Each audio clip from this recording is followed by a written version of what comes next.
everyone, class 7 subject English. Today we continue our chapter 5 Golu grows a nose. Previous video में बेटा हमने इसके 2 pages हमने रीड किए थे. आज हम इसके जो नेक्स्ट पेजेस हैं मीन्स इस चैप्टर को हम फिनिश ही करेंगे आज. Okay, let's start with our chapter. Last में हमारा जो गोलू कैरेक्टर है, बेबी एलिफेंट है, वो कहाँ पहुँच गया था? पाइथन के पास. ठीक है, वो कहाँ पर गया था? जंगल में घूमते हुए. कहाँ पर जाना है उसको? लिम्पोपो रिवर के बैंक पर. ठीक है, किनारे पर उसको पहुँचना है ताकि उसको पता लग सके जो क्रोकोडाइल है वो रात के खाने में क्या खाते हैं और क्रोकोडाइल कैसे दिखाई देते हैं, क्योंकि उसने भी देखा नहीं है, बेबी है. चलिए. The Python uncoiled himself from the branch of a tree but said nothing. अब जो पाइथन है वो अपने आप को अनकोइल्ड कर लेती है. जैसे आपने देखा बेटा सांप है, कहते हैं कि ऐसे कुंडली मार के बैठ गया है. मीन्स जैसे कोयल होती है मच्छरों की, देखी होगी, मतलब जो राउंड फिगर हो जाती है. तो ऐसे जो पाइथन था वो अपने आप को क्या था? अनकोइल्ड कर लेता है. मतलब जैसे उसने अपने आप को फोल्ड कर रखा था ब्रांच पे, अब उसको अनकोइल्ड कर रहा है, लेकिन कहता कुछ नहीं है. Golu politely helped him to coil around the branch again and said goodbye to him. Sorry. ठीक है, अब जो गोलू है, ठीक है, वो नहीं बता रहा है, वो चुप है, कुछ नहीं कह रहा था. तो बड़ी विनम्रता से गोलू उसकी हेल्प करता है, मदद करता है दोबारा उस ब्रांच पर कोइल होने में. मतलब उस पर दोबारा उसको बैठने के लिए मदद कर देता है और वहाँ से उसको गुड बाय कह के चला जाता है. अब आगे देखिए गोलू क्या करता है. Golu meets the crocodile. अब आगे हम पढ़ेंगे कि क्रोकोडाइल से फेस टू फेस मिलता है और जो पाइथन है वो उसकी कैसे मदद करती है. और Golu grows a long and useful nose. और कैसे गोलू की एक लंबी और यूजफुल नोज ग्रो होती है. देखिए, Golu moved on eating sugar canes, bananas and melons. अब गोलू आगे बढ़ जाता है और क्या खाता है? वो अपने शुगर केन्स और बनानास और मेलन जो अपने साथ लेकर आया था वो उनको खाते हुए आगे बढ़ जाता है. आफ्टर ए फ्यू डेज, कुछ दिनों बाद, he reach the very edge of the great greasy Limpopo river. और अंत में वो कहाँ पहुँच जाता है? लिम्पोपो रिवर पर. On the bank of the river he saw a log of wood. अब जैसे ही वो नदी के किनारे पहुंचता है तो उसको वहाँ क्या दिखाई देता है? ए लॉग ऑफ वुड. मतलब जैसे पेड़ को काट देते हैं बेटा, ऊपर का जो हिस्सा उसको हटा देते हैं, ब्रांचेस वगैरह, और नीचे की जड़ें जब हटा देते हैं तो जो बीच का हिस्सा रह जाता है उसको हम क्या बोलते हैं? Log of would. तो वो वैसे ही सेम जो लकड़ी होती है वो वैसे ही दिखाई दे रहा था. It was really the crocodile who winged at him. लेकिन ये वास्तव में क्या था? एक क्रोकोडाइल था, एक मगरमच्छ था जो कि गोलू पर अपनी नज़र बनाए हुए था. Excuse me said Golu. अब जो गोलू है उसने एक्सक्यूज़ मी बोला है. Have you ever seen A crocodile. अब वो उससे भी पूछता है, क्योंकि जो वो पास में जाता है तो उससे पूछता है कि क्या आपने कभी क्रोकोडाइल को देखा है. The crocodile winked again and lifted half his tail out of the mud. अब वो फिर दोबारा पलक झपक कर उसको देखता है और अपनी टेल को मड से, कीचड़ से बाहर निकालता है. कम here little one said the crocodile. अब क्रोकोडाइल उसको क्या कहता है कि थोड़ा इधर आ जाओ छोटे बच्चे. Why do you ask such questions. तुम ये क्वेश्चंस क्यों पूछ रहे हो? I want to know. मैं जानना चाहता हूँ. कम क्लोज, थोड़ा और पास आ जाओ little one. For I am the crocodile. क्योंकि मैं क्रोकोडाइल हूँ. And he shed crocodile tears to show it was quite true. और वो क्रोकोडाइल, जैसे आपने भी कहा सुनेगा ना, मगरमच्छ के आंसू बहाना, तो वो ऐसे ही प्रिटेंड करता है कि वो बिल्कुल सच बोल रहा है. Golu was afraid. अब जो गोलू है वो घबरा जाता है. But he set down on the bank and said. लेकिन वो नदी के किनारे बैठ जाता है और कहता है, you are the very person I was looking for.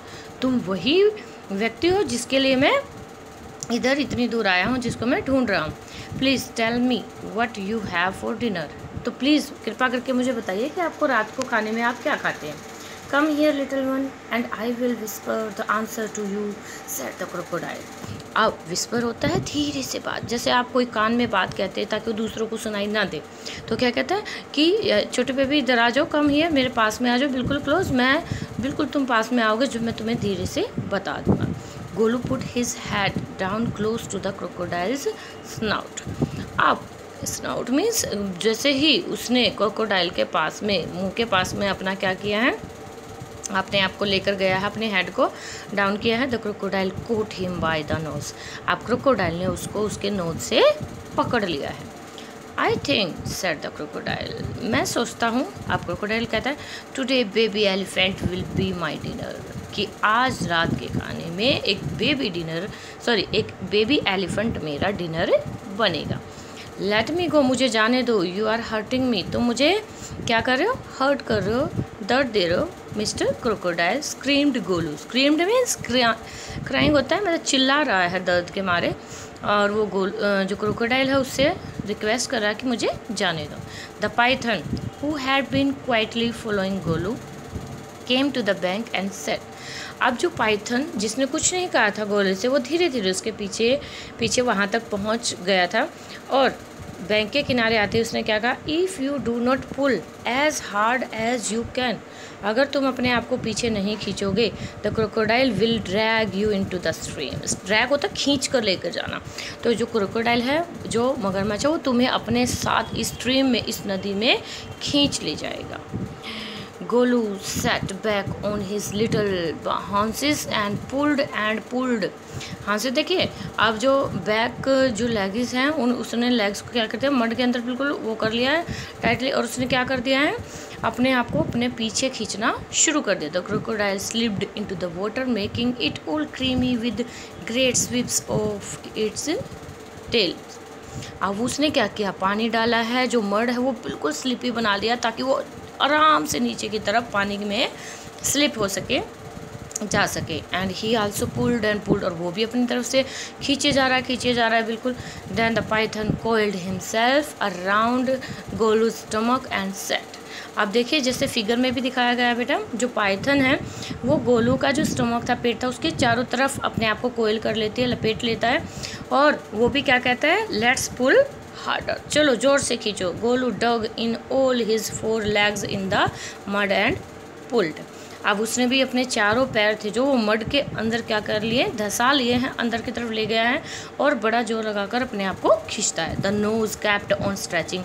अब जो नोज थी जो क्रोकोडाइल के मुंह के अंदर थी, अब वो भी नहीं छोड़ रहा था, और पीछे से गोलू भी बैक साइड अपने आप को पुल कर रहा था। तो जो नोज थी वो क्या कर रही है, वो क्या हो गया है, वो स्ट्रेच हो गई है, वो खिंचाव हो गया है, उसमें वो स्ट्रेच होती जा रही है, बढ़ रही है। And each pull the nose grew longer and it hurt Golu. और इसकी वजह से जो गोलू की नोज़ थी वो बढ़ती जा रही थी, लोंगर बड़ी होती जा रही थी, और इसकी वजह से जो गोलू है वो उसको बड़ा दर्द हो रहा था। The nose was now 5 feet long. अब जो नोज़ थी वो कितनी लंबी हो चुकी है, 5 feet लंबी हो चुकी थी। But it was free at last, लेकिन अब ये फ्री हो चुकी थी, क्योंकि गोलू ने भी अपना पूरा जोर लगा के पीछे की तरफ अपने आप को पुल किया, और उधर से क्रोकोडाइल कर रहा था। लेकिन जो एलिफेंट होता है, स्ट्रॉन्ग एनिमल होता है, बेशक ही वो बेबी था, तो उसने अपनी जो नोज़ थी वो उसको फ्री करा लिया। गोलू सेट डाउन, और नीचे बैठ जाता है, with his nose wrapped up in a big banana leaf. और अपनी जो नोज़ थी जितनी वो बढ़ गई थी, क्योंकि दर्द हो रहा था उसमें, तो उसने एक बड़े बनाना लीफ में उसको रैप कर लिया, लपेट लिया है। And hung it in the great greasy Limpopo river to cool. और ग्रेस जो लिम्पोपो रिवर थी उस पानी के अंदर उसको डाल दिया ताकि वो ठंडी हो सके, ठीक है, क्योंकि बहुत दर्द हो रहा था, खींच दिया था उसको, बिल्कुल वो स्ट्रेच हो गई थी, तो बहुत हर्ट हो रहा था गोलू को। Golu sat there for 2 days waiting for his nose to cool and to shrink. अब गोलू वहाँ पर 2 दिन तक बैठा रहता है और वेट करता है, इंतज़ार कर रहा है कि उसकी नोज़ जो थी वो कूल हो जाए, ठंडी हो जाए, श्रिंक हो जाए। श्रिंक में देखो, जो कोई भी चीज़ होती है बेटा, अगर हम कोल्ड करते हैं तो वो श्रिंक हो जाती है, मतलब सिकुड़ जाती है, उसका जो नॉर्मल साइज़ है उससे वो कम हो जाती है। तो गोलू ने भी उसको नदी में डाल रखा था ताकि उसकी जो नोज़ है वो ठंडी होकर वो क्या हो जाएगी, सिकुड़ जाएगी, वैसे पहले की जैसे बन जाएगी। It grew cool but it didn't shrink. अब उसकी जो नोज़ थी 2 दिन तक वो वहाँ वेट कर रहा था, कूल तो हो गई लेकिन श्रिंक नहीं हुई। At the end of the second day, और सेकेंड डे के अंत में ए फ्लाई केम। अब एक फ्लाई उसके पास आती है and stung Golu on the shoulder. अब शोल्डर पर स्टंग कर देती, मतलब काट लेती है। Golu lifted his long nose trunk and with it hit the fly dead. अब अपनी लॉन्ग जो नोज़ थी उसकी बढ़ गई थी, जो ट्रंक का रूप ले चुकी है, उसको उसने लिफ्ट किया, ऐसे उठाया और मारा तो फ्लाई को लग गया और वो मर गई। एडवांटेज नंबर 1, अभी उसका एडवांटेज नंबर 1 बोला किसने? हिज द पाइथन ने बताया कि ये तुम्हारी जो लंबी नाक जो हो गई है, सूंड बन गई है, जो एक ट्रंक बन गई है, इसका एक सबसे पहला एडवांटेज ये है। You couldn't have done it with small nose, तुम अपने छोटी नाक के साथ ये ऐसा नहीं कर सकते थे। Try and eat a little now, अब चलो कोशिश करो और थोड़ा खाओ। Golu put out his trunk, Golu अपने ट्रंक को बाहर निकालता है। And plucked a large bundle of grass, और ग्रास जो घास थी उसका एक बंडल पूरा, मतलब एक गठा सा ऐसे अपने उसमें सूंड में ले लेता है और उसको लेकर आता है खींचकर। He dusted it against his 4 legs, और इसका जो डस्ट था, क्योंकि जड़ें निकल के आई होंगी उसके साथ में, अब वो ह्यूमन तो नहीं है कि कटिंग टूल ले रखा ऊपर से कट किया। अब जब एलिफेंट ने निकाला है तो नीचे डस्ट मिट्टी भी आती है, तो उसको पैरों से लगाकर वो उसको झाड़ लेता है। And stuffed it into his mouth, और अपने मुंह के अंदर ले जाता है। Advantage number 2, he is the python, अब पाइथन कहता है कि ये तुम्हारी सूंड का सेकेंड एडवांटेज था। You couldn't have done it with small nose, ये भी तुम अपनी छोटी नाक के साथ नहीं कर सकते थे। Don't you think the sun is too hot now, अब तुम्हें नहीं लग रहा कि जो सन है, सूर्य, वो बहुत ज़्यादा गर्म हो गया है? Golu scooped up some mud from the bank and slapped it on his head, अब वहाँ से स्कूप्ड होता है ऐसे, जैसे हम चम्मच से कोई चीज़ उठाते हैं, ऐसे उसने क्या किया, अपनी सूंड में थोड़ा सा स्कूप किया, ठीक है, खींच लिया मड को, और उसको क्या किया, अपने बैंक के किनारे से, नदी के किनारे से उठाया और अपने सिर के ऊपर उसको मल दिया है। क्योंकि बेटा आप देखिए, हम ह्यूमन बीइंग क्या लगाते हैं, मुल्तानी मिट्टी, और वो भी क्या है, मिट्टी का रूप है, और उसकी जो हम कहते हैं कि वो ठंडी होती है, अगर हम अपने हेड पर उसको अप्लाई करते हैं तो वो ठंडी होती है, हमें ठंडक महसूस होती है। तो ऐसे ही एलिफेंट है, अब जो कीचड़ था वो गीला है, ठंडा होता है, क्योंकि उसमें मॉइस्चर होता है, तो उसने अपने हेड के ऊपर लगा लिया ताकि उसको गर्मी ना लगे, ठीक है। Advantage number 3, his the python, अब पाइथन हिज करके कहता है कि ये तुम्हारा एडवांटेज नंबर 3 है तुम्हारी ट्रंक का।